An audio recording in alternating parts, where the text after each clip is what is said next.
Hey there, storytellers! Welcome back to my channel and welcome to my January wrap-up. Today's video is going to be very short. I only read 3 books in January, so I'm going to throw on a little mini haul as a little bonus content for you.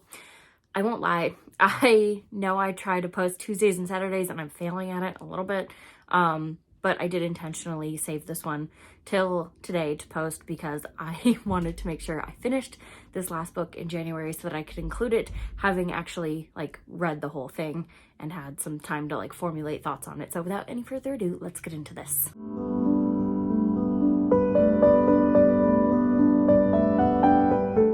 So starting things off, 2 of the books I finished in January were audiobooks, so I don't have them here to show you.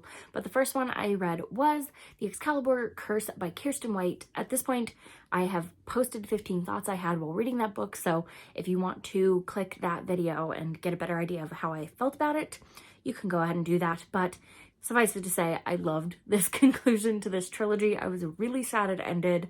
I thought this entire world was really well done. I loved the way Kiersten White flipped the script on Arthurian legend a little bit, especially Guinevere. She's traditionally more of a side character. She's not a major player, so to speak, in a lot of the retellings that I've seen. She's kind of just there to be pretty, and she causes some trouble, and she's not a big mover of the story, and this one is totally centered around her, and there's more to her than meets the eye, which makes it so absolutely interesting. And my brain in that the last half of The Excalibur Curse was going wild, because every time I kind of thought I had it spliced together, I had an idea of where we were going with it, Kiersten White she'd throw in a little tidbit that would make me have to rethink everything, and by the end it was so cool. And I really loved the development of the characters. I thought everybody had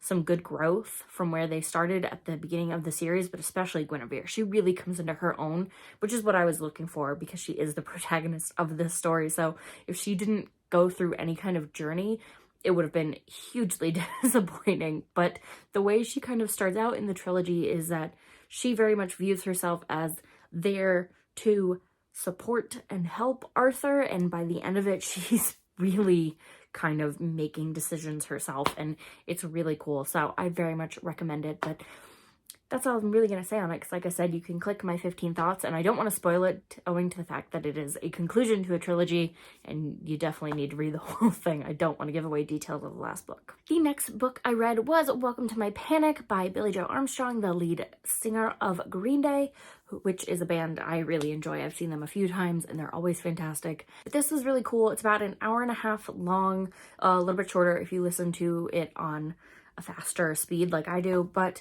it is an Audible original, so unfortunately you can only get it on Audible, I believe.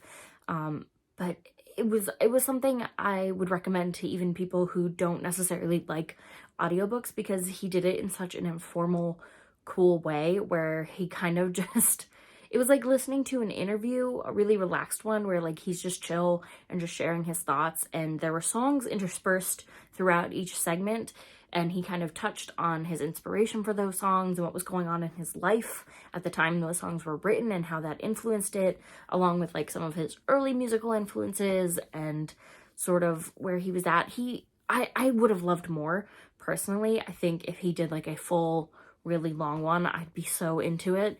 But I think if you're somebody who wants to know a little bit more about him and you want to hear it from his perspective, done his way, you know what I mean? It felt like he was fully in control of this one. It wasn't like an interview where you're watching him respond to questions being asked. This was what he decided was important and what he wanted to share about these songs and his life and how the band came together and how the relationships formulated. It was just really interesting, and it's a really short read no matter what speed you listen to it on, so I very much recommend it, like I said, even if you're not into audiobooks, because it didn't have that very sort of formal, sometimes stilted autobiography or memoir kind of vibe. I don't get me wrong, I like memoirs, but sometimes they're just too formal. You can tell that they've been edited and curated and put together very meticulously. Not to say that he didn't carefully craft this one or put any thought into it. It was just told very much organically. It was very much like you were just sitting in the same room listening to him tell you about things rather than, you know, reading a book about him, if that makes sense. And I just thought it was so well done. Very much recommend. And the last book I finished in January was Once Upon a Wardrobe by Patty Callahan, and I won't lie, I had some contentious feelings about this novel when I first started it. I struggled to get into the flow of her writing. Not to say that it was bad, it just wasn't for me. At some points I felt like it was trying too hard to sound like it was written in the 1950s in that sort of more formal, proper kind of tone that they spoke with back then, especially in Britain. And I don't know, I can't really describe why I wasn't driving with it to begin with other than that. And I had some qualms with the fact that this like 8-year-old boy who is going through, you know, a terminal illness. I know that often the way characters are shaped, it kind of presents them as sort of wise beyond their years because their time is short and they've kind of had to live life to the fullest within that short time frame. But I don't know, he just talked like he was 45 sometimes, and like no matter how wise beyond your years you are, like you're still 8, so come on. Like I don't know, I struggled with it. It made some sense because his older sister Megs, who is the main character, is someone who's very much into logic. She likes to learn math and physics, and that's what she's going to college for. And so she's very facts and meticulous, and she also likes to act older than she is, and she's very reserved emotionally. And so I get where, because he loves his older sister that much, he'd be emulating her speech, but she's also kind of playing at being an adult, so they're both acting older than they like are, and they're not dealing with emotions sometimes, I think, and that was frustrating for me. But I want to say after like the first third of the book, I really started to get into the flow of it, and it was really fascinating. I don't know to what extent it was pulled from like facts or interviews or C.S. Lewis's own autobiography, but basically Meg's brother reads The Lion, the Witch, and the Wardrobe shortly after its publication, and he falls in love with it, and he needs to know where Narnia comes from. And because he's ill and Megs knows he doesn't have long, she's like, I'm just gonna find this out because Professor Lewis teaches at the same college that she attends, so she's like, I'm gonna just go ask him. And instead of giving her a straight answer of like, this is where I got my inspiration from it, in true author fashion, he gives her sort of anything but a direct answer, and he starts telling her stories about his life, and she keeps going back to talk with him and his brother, and she learns about who they were and who they are and things that shaped them and little moments that stuck out in their lives that eventually did help to piece Narnia together. But she also learns that stories are more than that, that stories can be an answer in and of themselves without having to answer a question directly, if that makes any sense. It's something you just have to feel. And like I said, I struggled with the way Megs and her brother operated as characters within like their own dynamics and the way their language was written, I should say. In the first third, but eventually I got used to the cadence, and I really liked the way this played out in the end. I kind of wrestled with like, do I give it a 4 because I struggled with it at the beginning, or do I give it a 5 because by the end of it, it was what I wanted from the story. Like it was and it wasn't, which I think is exactly what C.S. Lewis is trying to teach Megs, and by virtue what the author is trying to teach the reader is that, you know, the stories may not be exactly what you wanted it to be, but in the end it might be giving you what you need anyway. So I'm wrestling with it. I do think it was a really well crafted story, even though I kind of struggled with her writing style. I think it's just been a while since I've read anything that felt as formal in writing style as this one did, and I think that's why my brain just kind of struggled with it, because I haven't read anything that kind of leans toward that more formal story crafting style in a long time. But I do recommend it, especially if you are a fan of C.S. Lewis and his works, any of them. I think It gives you interesting tidbits about the author's life. Like I said, I don't know to what extent how factual they are, but I do believe in a general gist they're based in fact, and you get kind of a sense of who he was supposed to be as a person, or what he brought to people at the very least. And I don't know, it's hard to describe what this book is, other than it's a story that answers some questions about stories in a really non-direct way, thereby giving you an answer you didn't necessarily ask for, but one you maybe needed to hear anyway. It's so hard to describe, but it was really well done. And like I said, I did come to really appreciate it at the end, so I would be comfortable recommending it as well. So that kind of wraps up the wrap-up part of this video, because like I said, I only read 3 books and one of them was super short. I did recommend them all. I really do. They're really great for different reasons.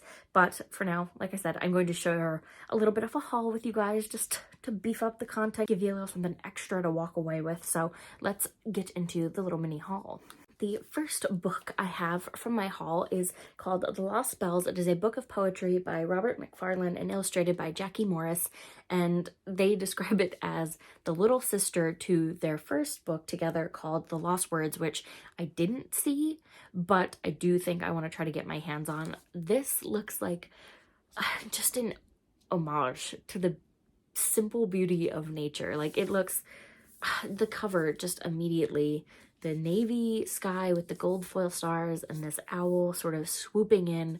It's called The Lost Spells. It just sounded so like magical and whimsical, and the artwork is this like beautiful watercolor type illustration of all these different animals, and it's just so gorgeous. I just had to pick it up for that reason alone, but I also wanted to expand sort of what kinds of books I read this year a little bit more, and I thought just some poetry about nature would be perfect, just to remind yourself of the simple things, the simple beauties. The next book I picked up was A Deadly Education by Naomi Novik. This, I know, is about some characters at a magical boarding school. I think it's a little bit darker. I've kind of seen it heralded as like an adult Harry Potter kind of thing.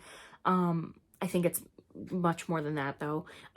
The line on the back that really is intriguing says, "I decided that Orion Lake needed to die after the second time he saved my life."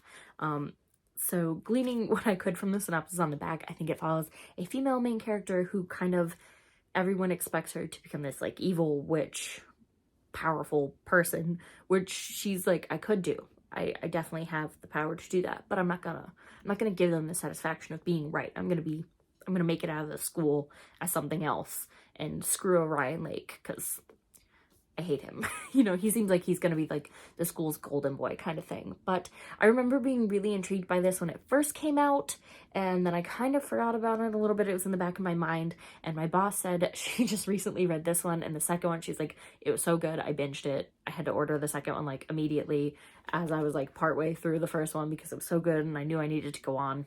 And I know the third book's coming out, so with that glowing recommendation, I felt like I needed to pick it up because my boss, I know, also reads a lot of fantasy novels, and if she says it's good, I was like, okay, you know, if somebody who also reads a lot of fantasy says something is good, I feel like you can safely at least give it an attempt. If it's not for you, it's not for you, but I was curious, so I decided I'd pick up A Deadly Education. I resisted the urge to buy the sequel.